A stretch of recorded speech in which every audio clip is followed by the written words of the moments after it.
I'm going to read you Book 1 of the Meditations by Marcus Aurelius. Excuse the sweat. I'm under the writing bridge.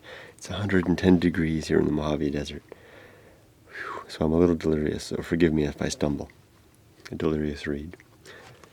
Meditations. Book 1.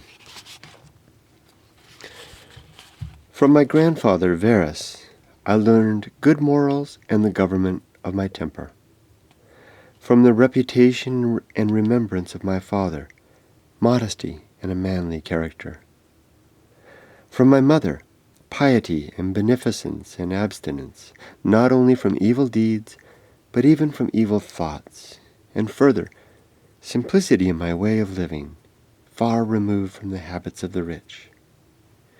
From my great-grandfather, not to have frequented public schools, and to have had good teachers at home, and to know that on such things a man should spend liberally.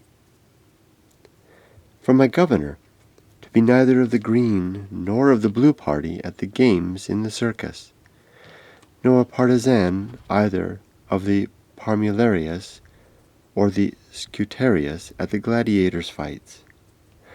From him too I learned endurance of labor, and to want little, and to work with my own hands, and not to meddle with other people's affairs, and not to be ready to listen to slander. From Diognetus, not to busy myself about trifling things, and not to give credit to what was said by miracle workers and jugglers about incantations and the driving away of demons and such things, and to not breed quails for fighting, nor to give myself up passionately to such things, and to endure freedom of speech, and to have become intimate with philosophy, and to have been a hearer first of Bacchius, then of Tandasis and Marcianus, and to have written dialogues in my youth, and to have desired a plank bed and skin, and whatever else of the kind belongs to the Grecian discipline. From Rusticus, I received the impression that my character required improvement and discipline, and from him I learned not to be led astray to sophistic emulation, nor to writing on speculative matters, nor to delivering little hortatory orations, nor to showing myself off as a man who practices much discipline, or does benevolent acts in order to make a display, and to abstain from rhetoric and poetry and fine writing, and not to walk about in the house in my outdoor dress, nor to do other things of the kind, and to write letters with simplicity, like the letter which Rusticus wrote from Cinissa to my mother, and with respect to those who have offended me by words, or done me wrong, to be easily disposed to be pacified and reconciled as soon as they have shown a readiness to be reconciled, and to read carefully, and not to be satisfied with a superficial understanding of a book, nor hastily to give my assent to those who talk overmuch. And I am indebted to him for being acquainted with the discourses of Epictetus, which he communicated to me out of his own collection. From Apollonius I learned freedom of will and undeviating steadiness of purpose, and to look to nothing else, not even for a moment, except to reason, and to be always the same, in sharp pains, on the occasion of the loss of a child, and in long illness, and to see clearly in a living example that the same man can be both most resolute and yielding, and not peevish in giving his instruction, and to have had before my eyes a man who clearly considered his experience and his skill in expounding philosophical principles as the smallest of his merits. And from him I learned how to receive from friends what are esteemed favors, without being either humbled by them or letting them pass unnoticed. From Sextus, a benevolent disposition, and the example of a family governed in a fatherly manner, and the idea of living conformably to nature, and gravity without affection, and to look carefully after the interests of friends, and to tolerate ignorant persons, and those who form opinions without consideration.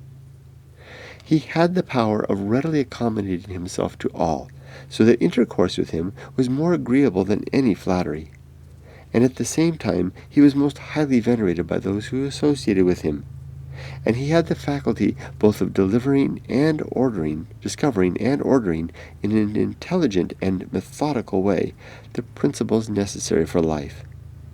And he never showed anger or any other passion, but was entirely free from passion, and also most affectionate.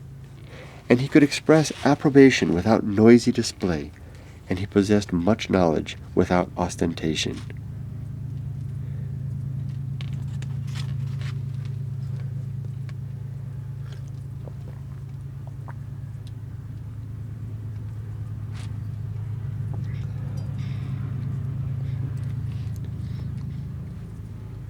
There's a train coming.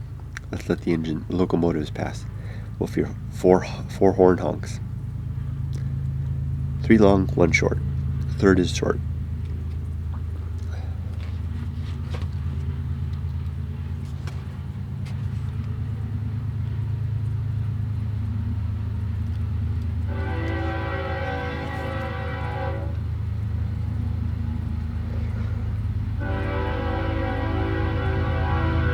Here's the short one. Long.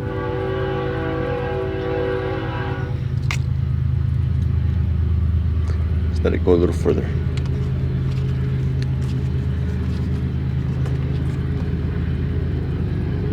Nice break.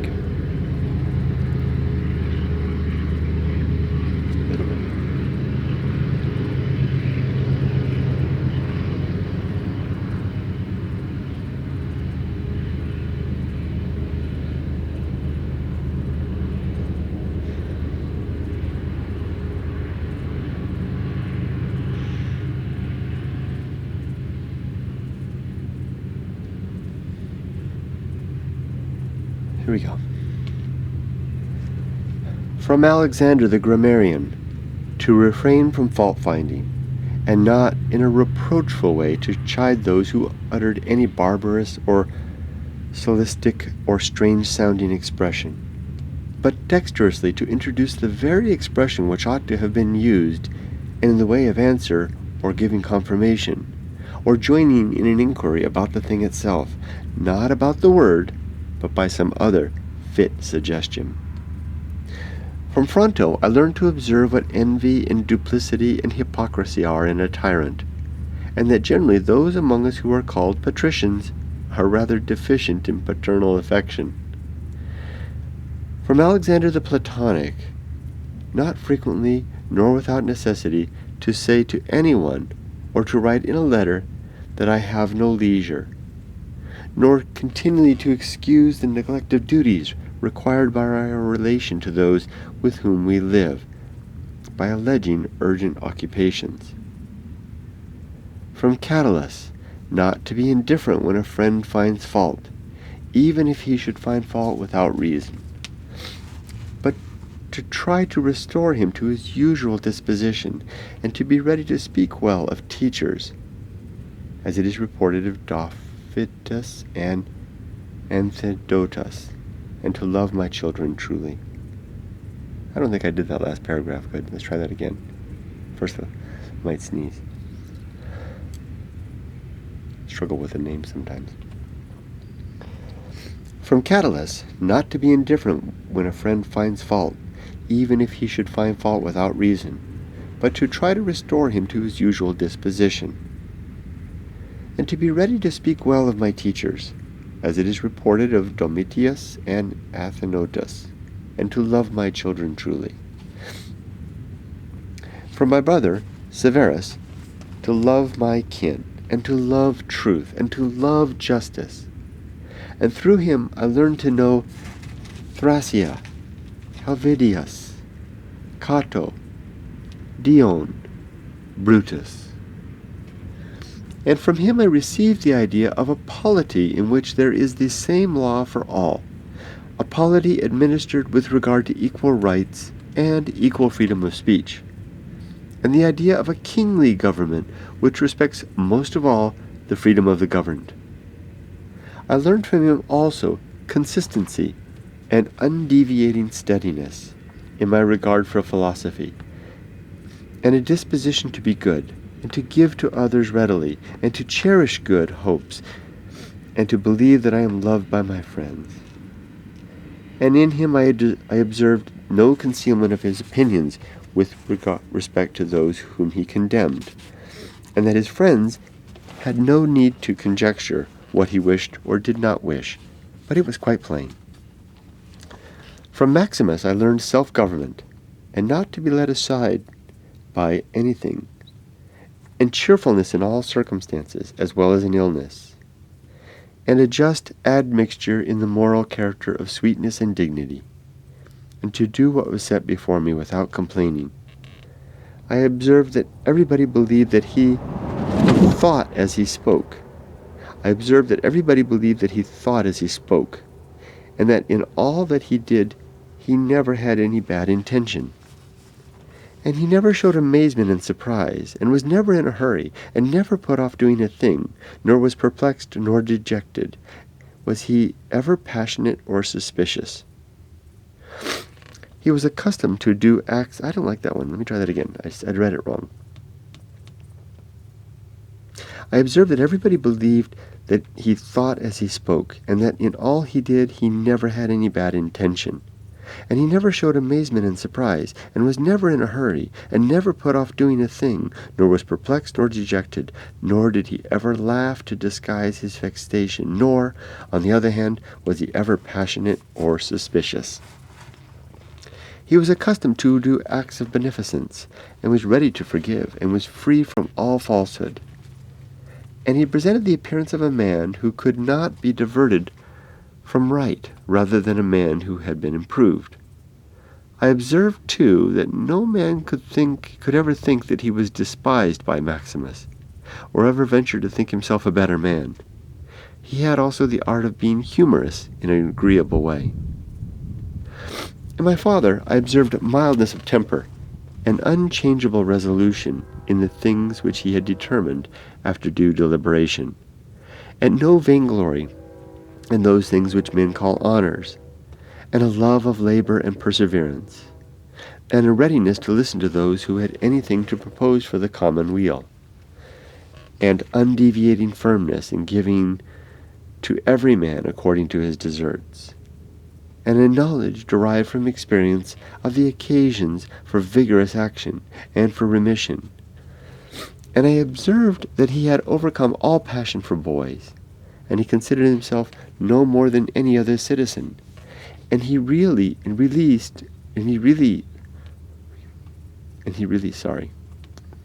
I observed that he had overcome all passion for boys, and he considered himself no more than any other citizen, and he released his friends from all obligation to sup with him, or to attend him of necessity, when he went abroad.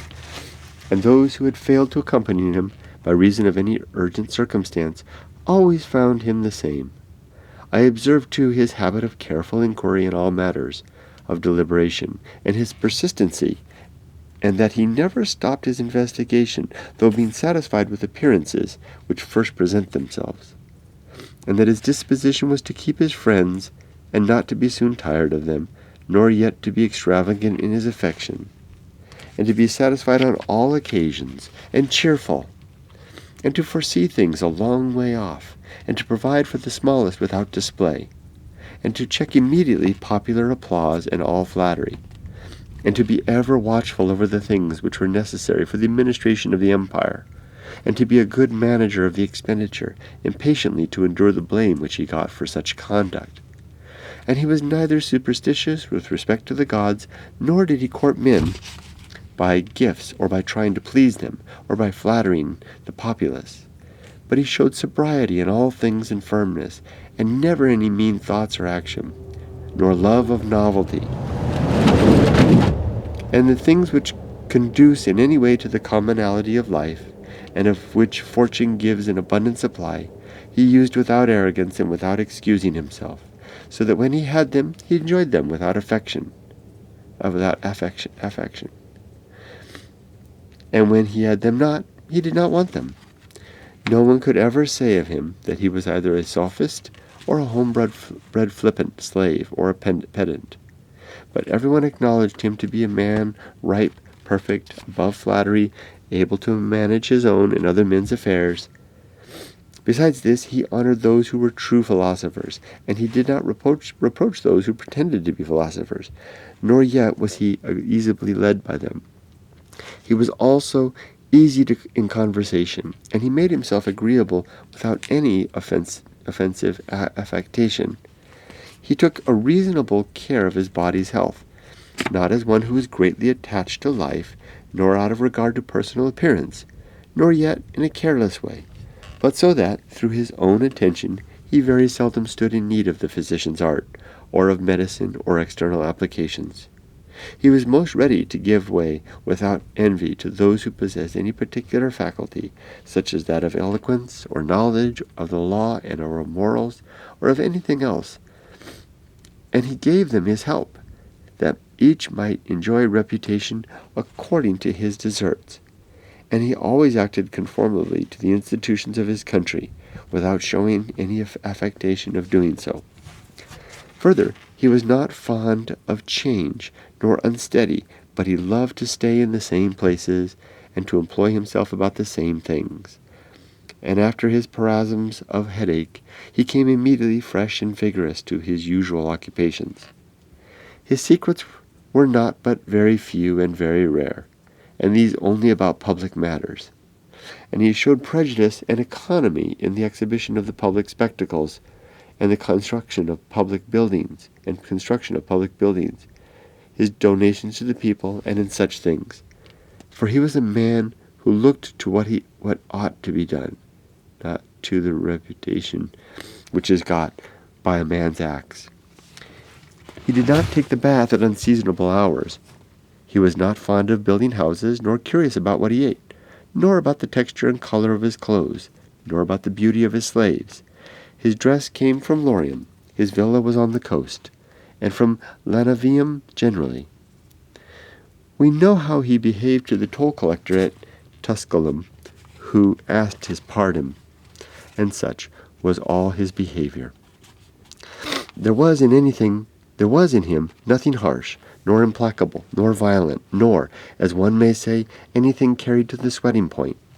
But he examined all things severely, as if he had abundance of time, and without confusion, in an orderly way, vigorously and consistently.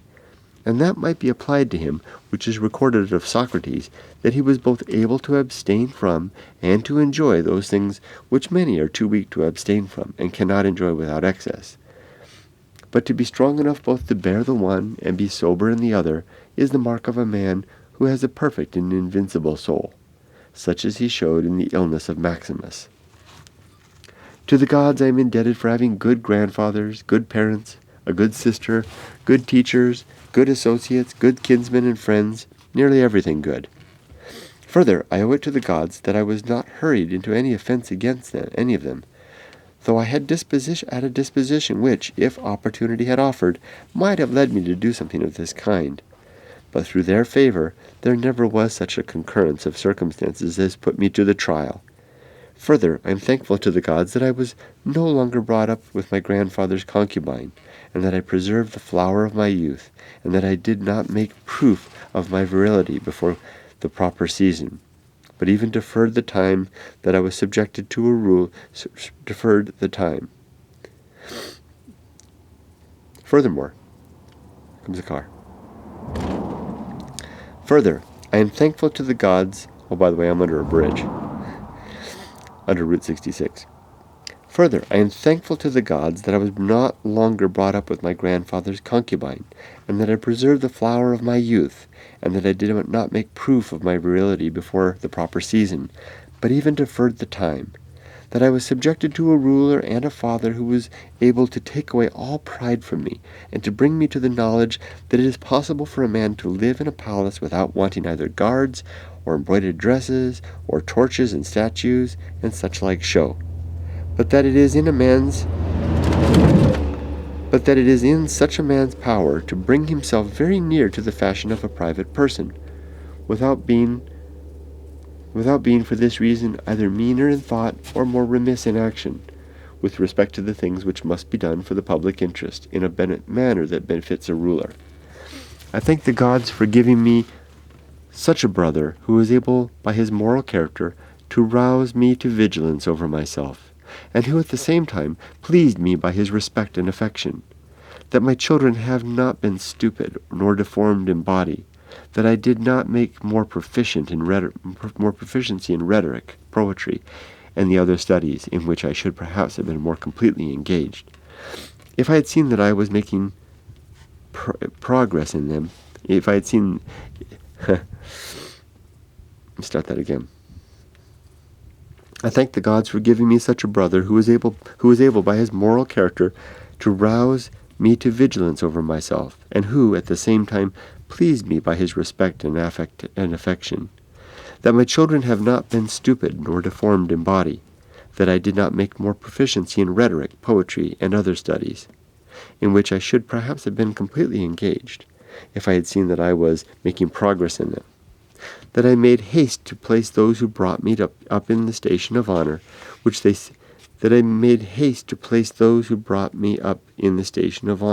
seemed to desire, without putting them off with hope of my doing it some time after, because they were then still young. That I knew Apollonius, Rusticus, Maximus, that I received clear and frequent impressions about living according to nature, and what kind of life that is, so far as dependent on the gods and their gifts and help and inspirations, nothing hindered me from forthwith living according to nature, though I still fall short of it through my own fault, and through not observing the admonitions of the gods, and, I may almost say, their direct instructions. That my body has held out so long in such a kind of life, that I never touched either Benedicta or Theodotus, and that, after having fallen into amatory passions, I was cured.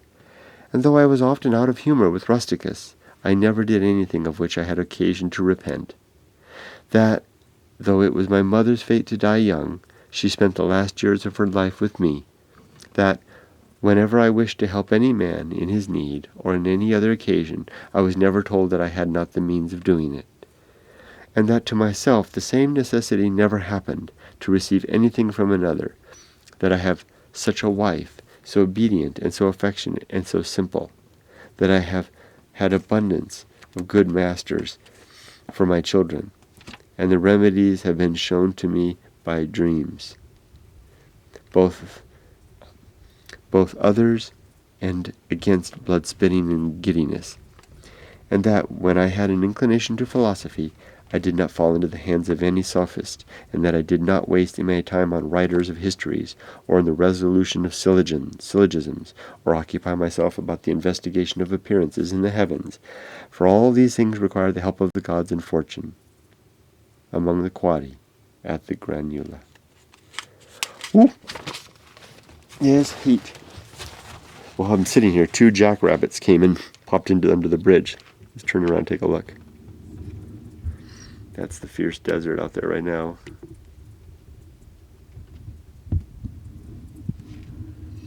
And here I am under the Route 66 bridge. A jackrabbit came up from the south and from the north. Stayed for a little bit in the shade listening to my speech and then took off. Thanks for listening to this book reading. Sorry it wasn't as clean as it could have been. This heat has got me a little delirious, but I appreciate you coming along. Take care. I did it. I stayed too long today. What time is it? It's 11 o'clock. Here in Siberia, September 6th, 2019. It's hot out there. It's supposed to be like 110, I think. It's already way hot. So, I stayed too long. I can already feel my body rebelling. I gotta pack up all this stuff. Hike about a quarter mile. Maybe it's about half a mile. Do the bike. Roll the bike up and get the hell out of here. It's gonna take a little work. Already I've been sitting under here. 2 big jackrabbits have come bounce underneath with me. I tried to be quiet. They didn't like sharing this space. I'm going to leave the camera on while I pack up. Good.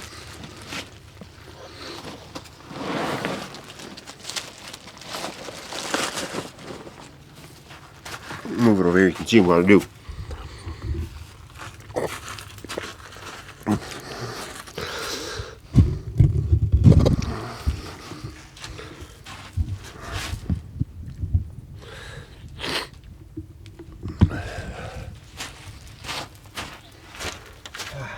It's been a fruitful day. Very fruitful day.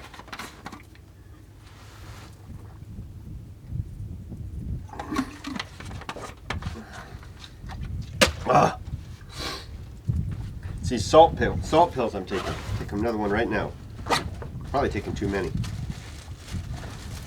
Got these salt tablets. Really helps with the delirium.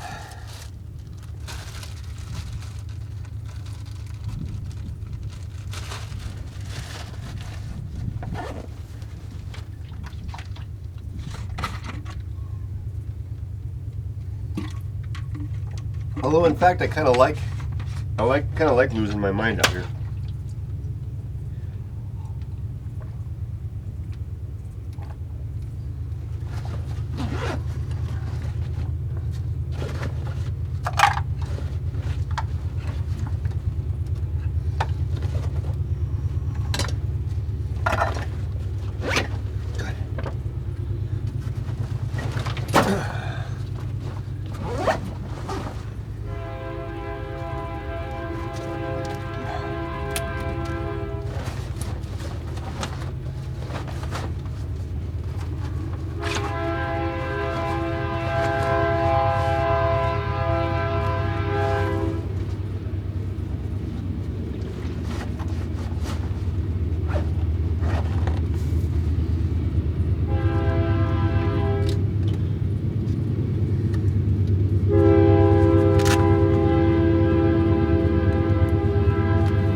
This place is such a fertile ground.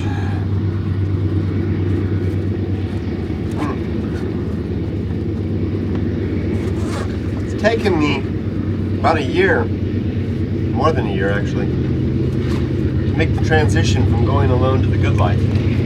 But now I'm rolling now. The daily blog posts that are the thing. They really focus on the topics of the good life rather than going alone. Although it's so hard not to keep falling down the rabbit hole of nihilism. You know, the observation of the universe having no evident purpose, apparent purpose or meaning. That's such a significant thing to me. It kind of pervades everything. It's like the underlying theme of all my writing. And I'm afraid that kind of comes across negative. I mean, it makes people think that I'm bitter and upset and lonesome and depressed, especially given that I don't share about my family anymore. It really compounds that. Family's fine, doing great actually. I just don't share about them anymore.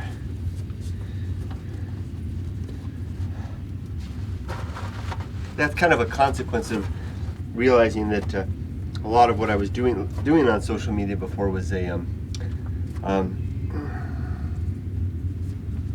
production, like a show that I was doing about my life. And what I didn't like, that's fine, but what I didn't like about it was the sense that it was a highly curated show. Just showing select things. I didn't like that. So I decided to stop doing that. Couldn't figure out a way around that. It's always going to be select things. So instead I just focus on, with rare exceptions, just focus on my art. This point is Good Life, Going Alone, and Freeway Bible Study.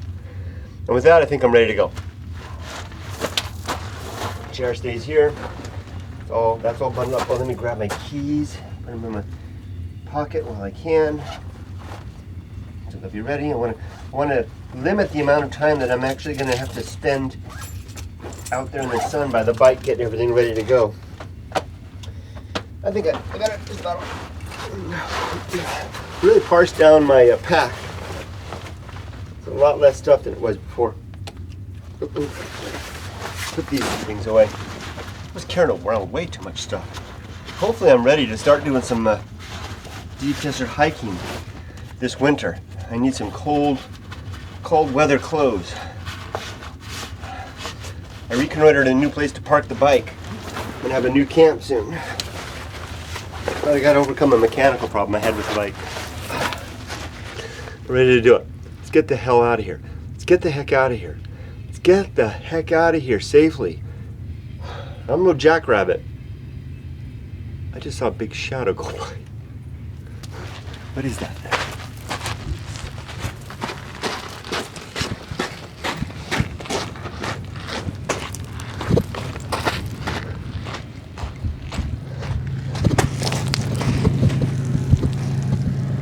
Big old bird. See the bird flying down there? Here's Siberia. Big long train. My bridge. Okay. Remember, be safe, but not too safe, as I say. Take care.